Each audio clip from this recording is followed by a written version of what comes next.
anything that hasn't been found out, or anything sexual that you've done that could be considered reprehensible. So the organisation does have a tremendous power over former members.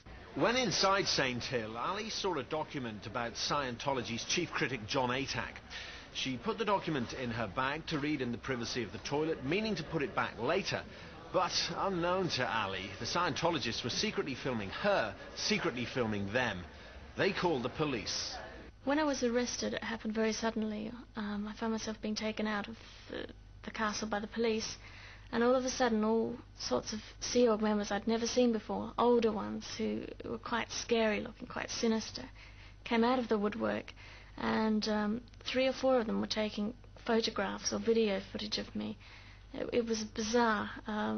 Everyone was lining the corridors as I was walking out, looking at me, and as soon as I gave them eye contact, they'd look away from me like I was evil or something. It was an amazing experience.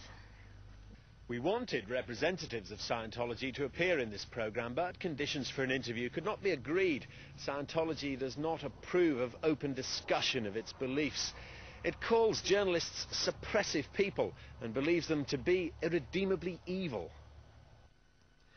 Ron Hubbard devised a special policy to deal with these perceived enemies of Scientology.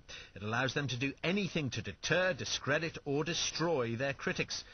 Journalist Russell Miller faced months of harassment as his biography of Hubbard neared publication.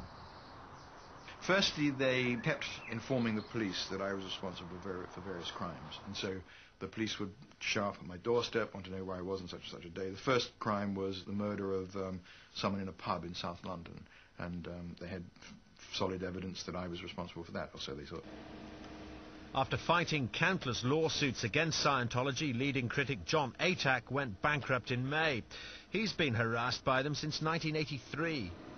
I've been followed by private detectives. Private detectives have sought to interrogate my family, my wife's family.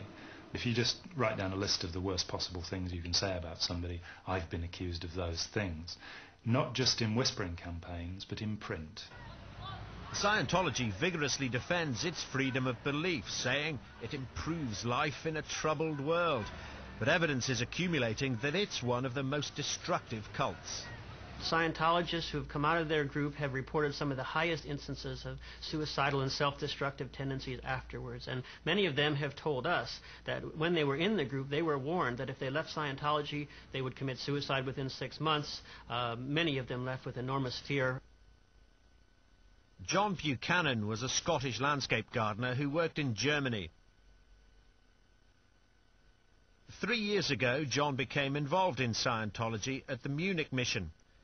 He piled up huge debts with several German banks to buy Scientology courses and materials. Last November, to escape his debts, he committed suicide. He left a final note for his mother, Mary MacDonald. He explained that he believed that he would come back to life and return to Scotland. For Scientology had taught John Buchanan to believe in reincarnation. It definitely said that he was going to be reincarnated and come back in another life or another form, which obviously something that he was never brought up to believe in, and I just didn't know that he did believe in things like that. John Buchanan did return to Scotland to be buried in this village churchyard in the Trossachs. When he died, among his few possessions were the Scientology books, tapes and equipment that had cost him thousands of pounds. I feel that if it wasn't for Scientology, he'd probably still be here.